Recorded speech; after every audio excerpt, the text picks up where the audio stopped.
A new home for the holidays. Humming a Spanish carol, Lily draped fairy lights across the mantel, their glow dancing on the walls.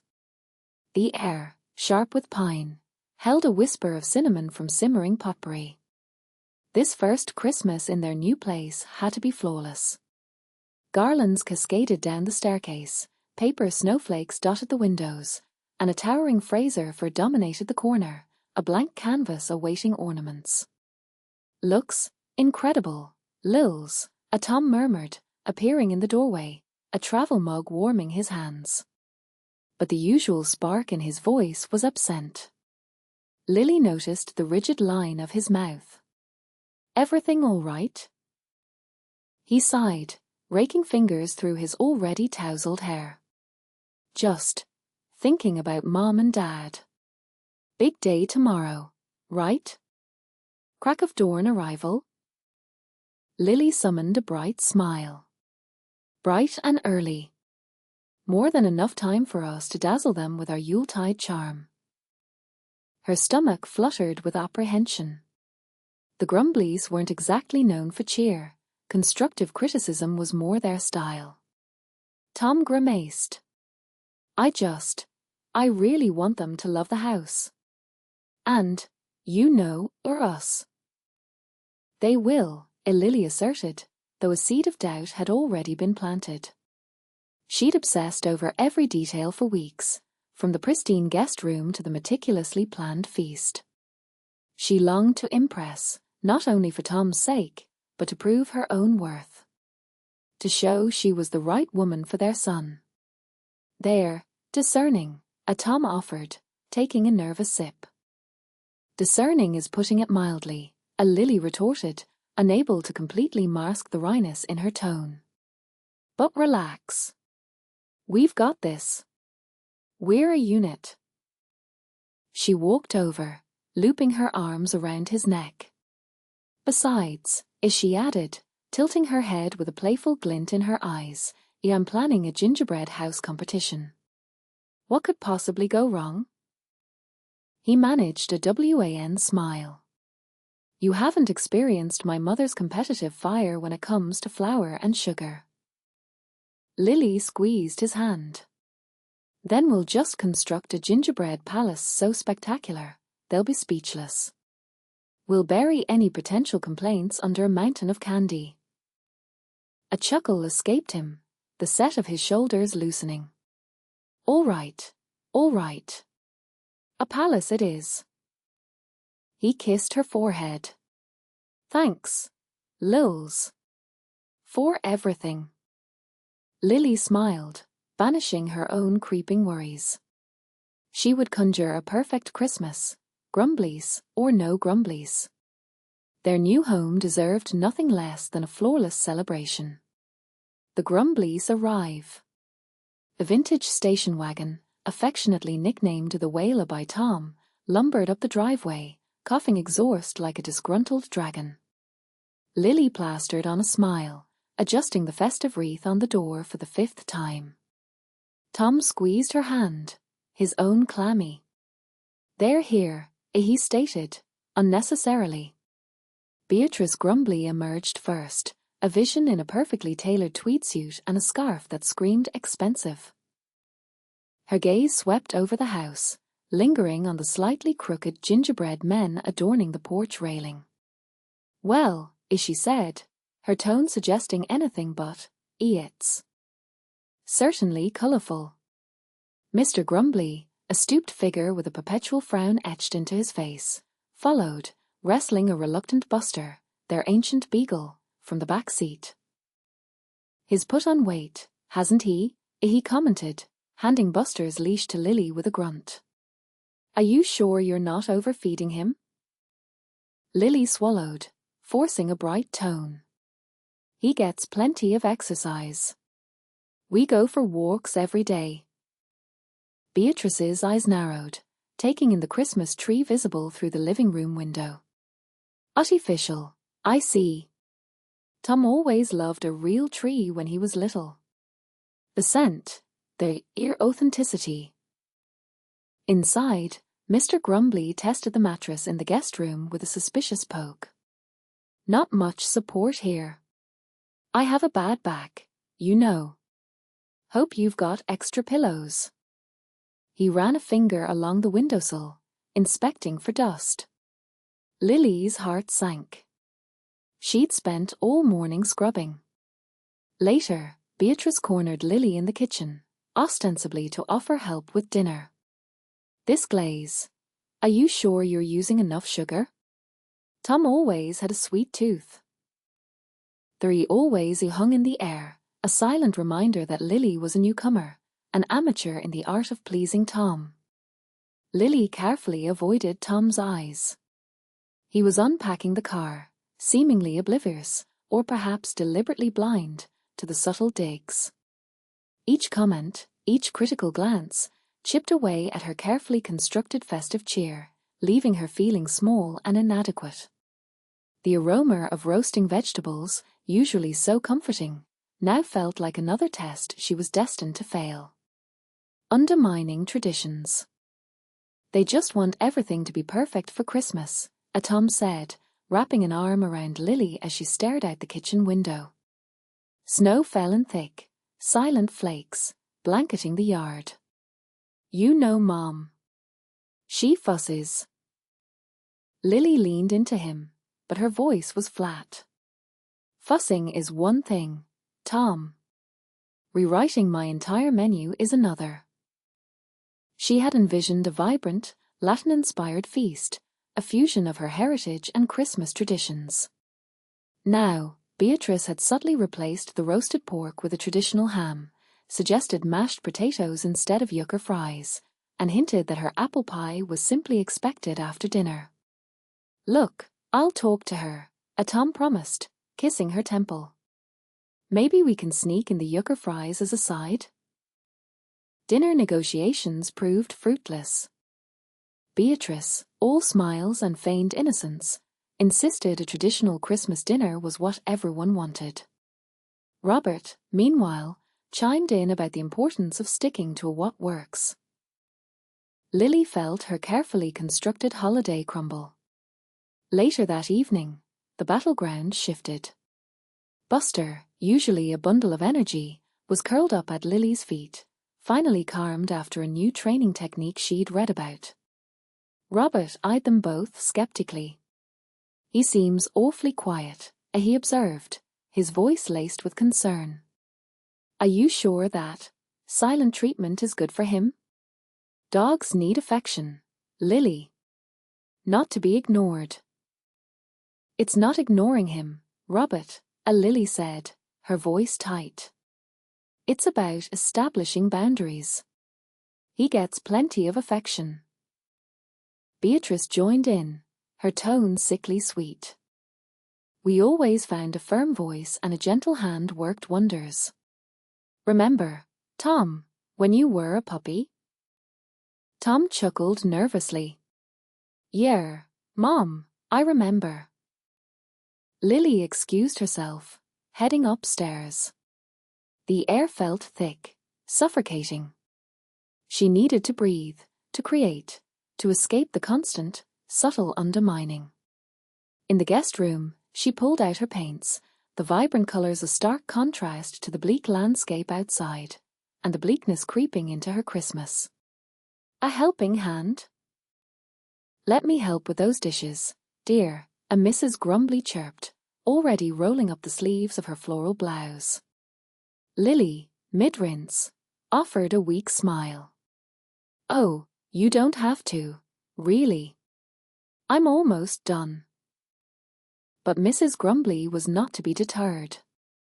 She squeezed past Lily, her perfume, a potent blend of potpourri and something vaguely medicinal, filling the small space. Nonsense. A little help never hurt anyone. An hour later, Lily stared in dismay at her kitchen.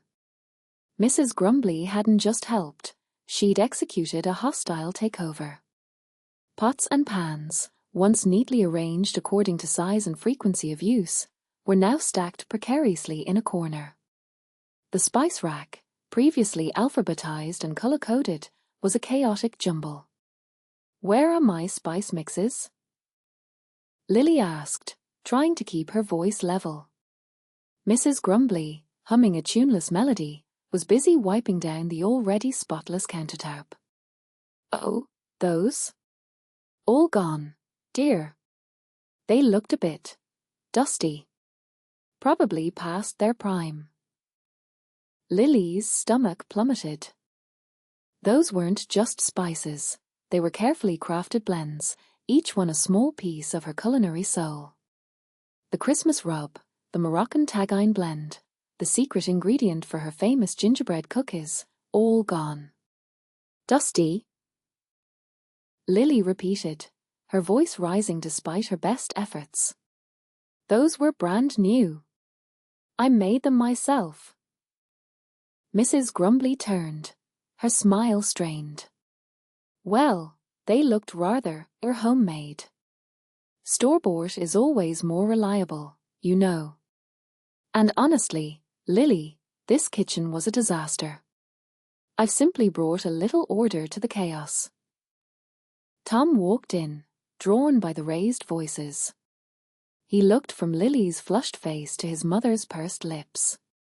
What's going on? Your mother threw away my spices. Lily exclaimed, gesturing wildly at the reorganized chaos. My homemade spices. Now, Lily, don't exaggerate, Mrs. Grumbly said, her voice sharp. I was just trying to help. Tom sighed, running a hand through his hair. Mom, maybe you could have asked Lily before. Asked? Mrs. Grumbly scoffed. Sometimes, dear, you just have to take charge. She patted Tom's arm, then turned back to Lily, her eyes glinting.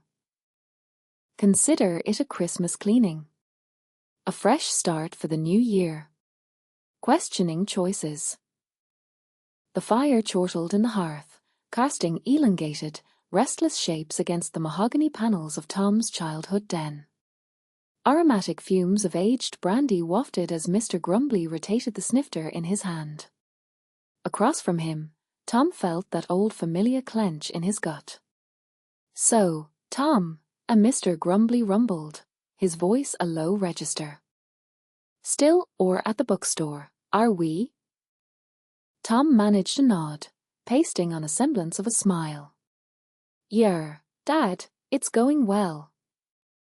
Mr. Grumbly's gaze narrowed as he savoured his drink. Going well, is that all? Does it engage you, Tom? Does it satisfy? Tom paused. He adored the bookstore, the musty perfume of aged paper, the hushed symphony of page turns, the kinship he forged with bibliophiles. Yet, his father's inflection always planted seeds of uncertainty. It's fulfilling, Tom ventured, striving for conviction. Fulfilling, Mr. Grumbly echoed, the word coated in disdain. A man of your capabilities, Tom. You shone in academia. You could have pursued so many avenues. The bar, medicine, or Tom squirmed in his seat. I enjoy books, Dad. Mr. Grumbly exhaled dramatically. Naturally, you do. But is mere enjoyment enough, Tom? Shouldn't you strive for bigger things? Provide, or adequately, for your wife? He punctuated the question with a pointed silence. Lily is a charming young woman, Tom, but does she truly grasp your potential? The barb found its mark. Lily was steadfastly supportive, always championing his passions, even those his father deemed frivolous. She understood him in a way his parents never had. But now, doubt, like a creeping vine, began to coil around his resolve. Was he squandering his talents? Was he shortchanging Lily by remaining on this, less profitable path? The brandy's warmth now tasted like ashes. Christmas Eve took over. Lily beamed, handing Tom a handwritten menu, the cardstock edged with sprigs of holly she'd carefully painted. Tardier. Christmas Eve dinner. What do you think? Tom scanned the page. Wow, Lily, this looks amazing. Chorizo stuffed dates? Spiced cranberry and orange glazed ham? Mom's going to love it. Lily's smile faltered, just a fraction. I was hoping you'd love it. It's a little different than what your mom usually makes. He kissed her forehead. I will. It's perfect. You're amazing. The next day, the aroma of simmering pot roast filled the house, heavy and familiar. Lily found Mrs. Grumbly stirring a massive pot on the stove, her brow furrowed in concentration. Oh, Beatrice, what are you doing? Lily asked, a knot forming in her stomach. Mrs. Grumbly turned, a wooden spoon dripping gravy. Just getting a head start on dinner, dear. I thought I'd make my traditional pot roast. Tom always loves it. But I had a menu planned. We talked about it.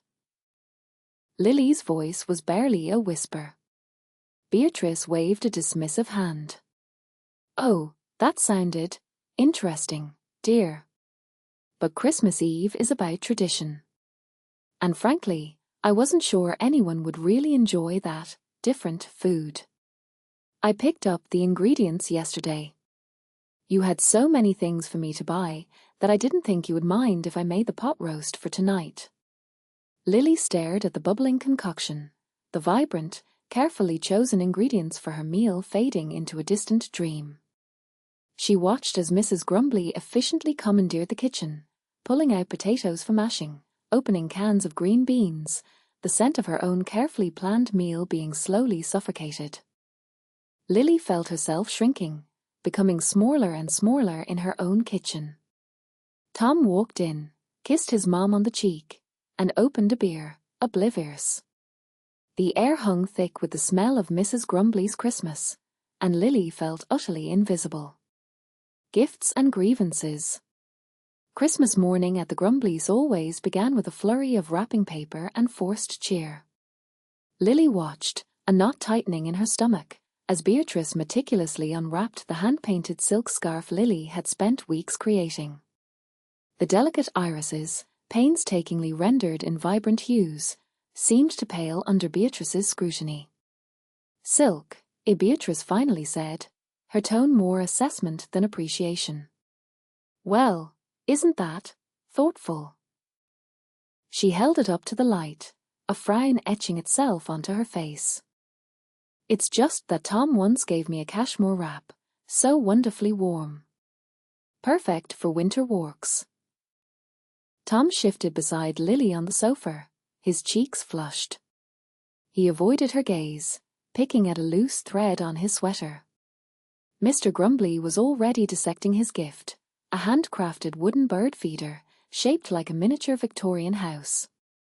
Intricate work, Lily, I'll give you that, he said, his voice devoid of warmth. But the squirrels, you see, they'll just tear right through this. Remember that metal one Tom got me? Lasted for years.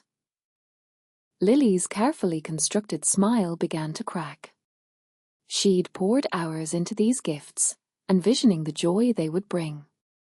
Now, they felt like failures, inadequate offerings presented before a panel of harsh judges. The scent of gingerbread cookies, which had filled her with such festive anticipation just hours before, now felt cloying, suffocating. She glanced at Tom again, pleading with her eyes for some sign of support. He met her gaze briefly, a flicker of apology in his eyes, before turning his attention back to his father, who was now commenting on the size of the birdhouse's opening. Lily's fingers tightened around the mug of lukewarm coffee. The warmth did little to thaw the icy feeling that had settled in her chest. It wasn't just the gifts, it was the constant, underlying current of disapproval that flowed through this house, a current that seemed to be pulling Tom further and further away from her. The breaking point. The scent of gingerbread clung to the air, a cruel mockery of the warmth Lily no longer felt. She'd been reaching for the cinnamon, high on the top shelf in the pantry, when she heard it. Her mother-in-law's voice, sharp and clear, slicing through the festive cheer like a shard of ice. "Honestly, Tom, you could have done better. Lily's sweet, I suppose, but she lacks ambition. You need a wife who can elevate you, not hold you back." Lily froze, the ceramic jar of cinnamon slipping from her grasp and shattering on the pantry floor. The clatter seemed deafening in the sudden silence.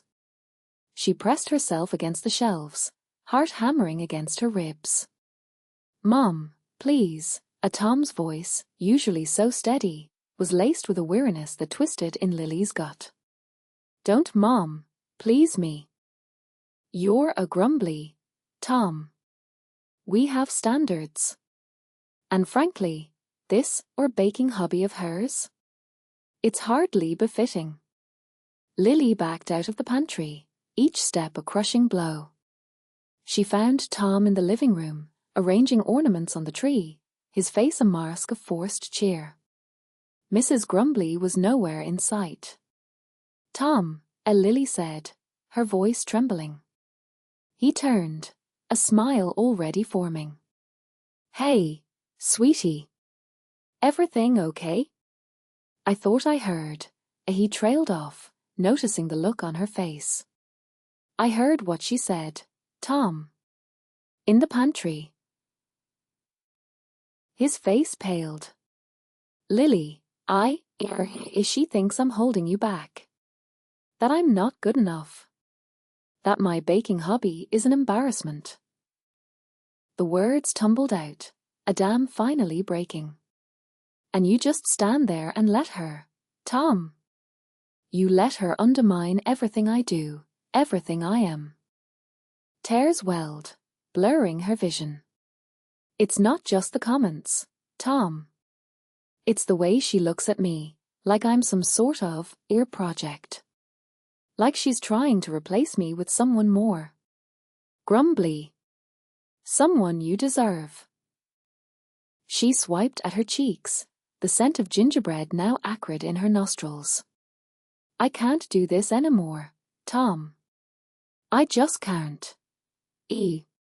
Standing up. The clinking of Beatrice's fork against a porcelain plate was the only sound for what felt like an eternity. Lily stared at her untouched apple pie, the cinnamon scent doing little to soothe the knot in her stomach. Tom had been quieter than usual since his parents arrived, a grim line etched between his brows. "Honestly, Lily," Beatrice finally said, her voice dripping with false sweetness. "Are you sure you're feeling all right? You've barely touched your dessert. I wouldn't want you tiring yourself out before Tom's holiday bonus comes through. Someone needs to manage that windfall responsibly." Tom flinched. He opened his mouth to speak, but his father cut him off. "Speaking of which, Thomas, I trust you are still contributing to your investment portfolio? You haven't let this domestic situation distract you from your financial responsibilities, have you?" Tom's chair scraped against the floor as he stood abruptly. "That's enough." His voice, usually so gentle, was firm, almost a growl. "Both of you. I'm tired of this. Lily is my wife, and she's more than capable of managing our finances. She's a talented artist, a wonderful baker, and she makes me happier than I've ever been." His father scoffed. "Artist? Baker? Those are hobbies, Thomas, not careers. Don't be naive." "Naive? You're the naive ones if you think money is all that matters." Tom's hands were clenched into fists. "Lily makes our house a home. She fills it with laughter and warmth. Something you two clearly don't understand." Beatrice's perfectly manicured hand flew to her chest. "How dare you speak to your mother like that? How do you treat my wife like this?" Tom retorted, his voice rising. You've been condescending and cruel since you arrived, and I'm not going to stand for it anymore. I love Lily, and I choose her. Always. His father's face turned a mottled red. So, that's it then? You're choosing a baker over your family? Over your future? Fine. Don't come crawling back when you're broke. The trust fund ends now, Thomas. You're cut off. Tom stood taller, the threat seeming to roll right off him. Good. Maybe now I can finally live my own life, without your strings attached. He turned to Lily, his expression softening. Let's go, honey. I think we've had enough family time for one lifetime. A strained apology. The silence after Tom's outburst was thick enough to choke on. Beatrice cleared her throat, the sound amplified in the suddenly still room. Well, Lily, as she began, her voice tight, if we've offended you in any way, George grunted in agreement, avoiding Lily's gaze. Didn't mean to cause any upset. Just trying to be helpful. Lily stared at them, the sting of their words still fresh. Helpful? They had dissected her gingerbread recipe, critiqued her decorations, and generally treated her like an incompetent child. She managed a tight smile. Apology accepted. The air remained heavy, saturated with unspoken resentments.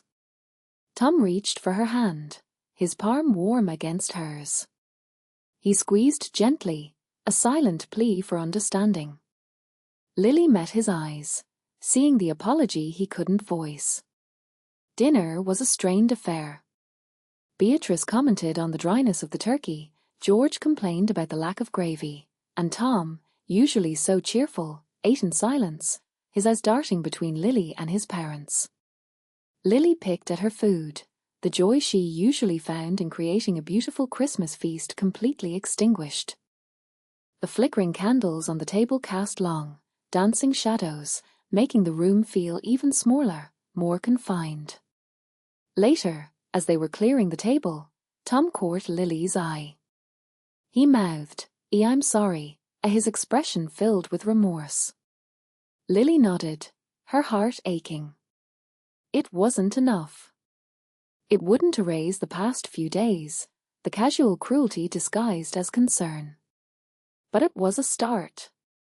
As she washed the dishes, the soapy water scalding her hands, Lily thought of the gingerbread house, now slightly askew from George's helpful adjustments. It was a perfect metaphor for their holiday, beautiful, but irrevocably damaged.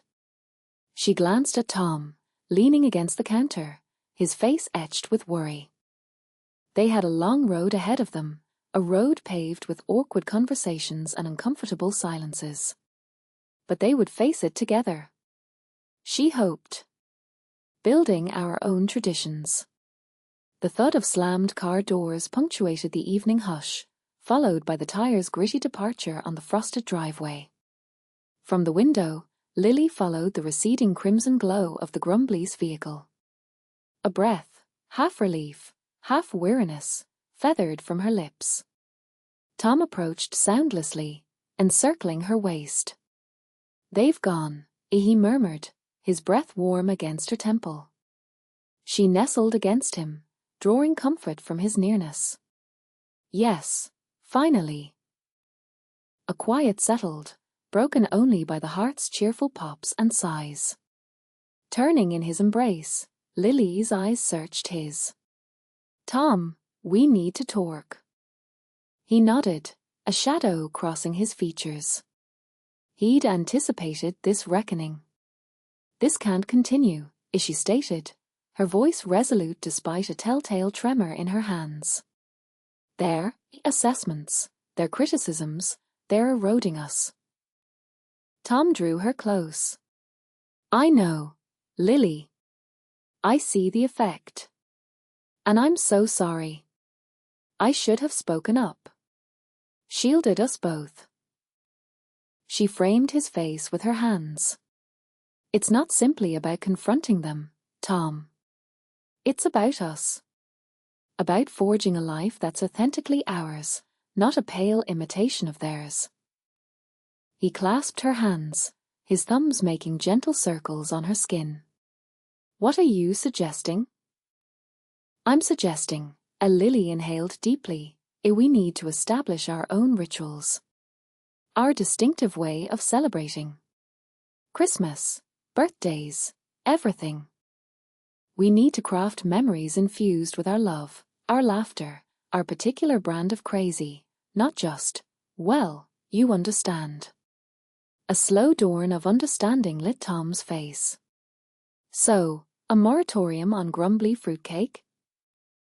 Lily's laugh bubbled up. Absolutely no grumbly fruitcake.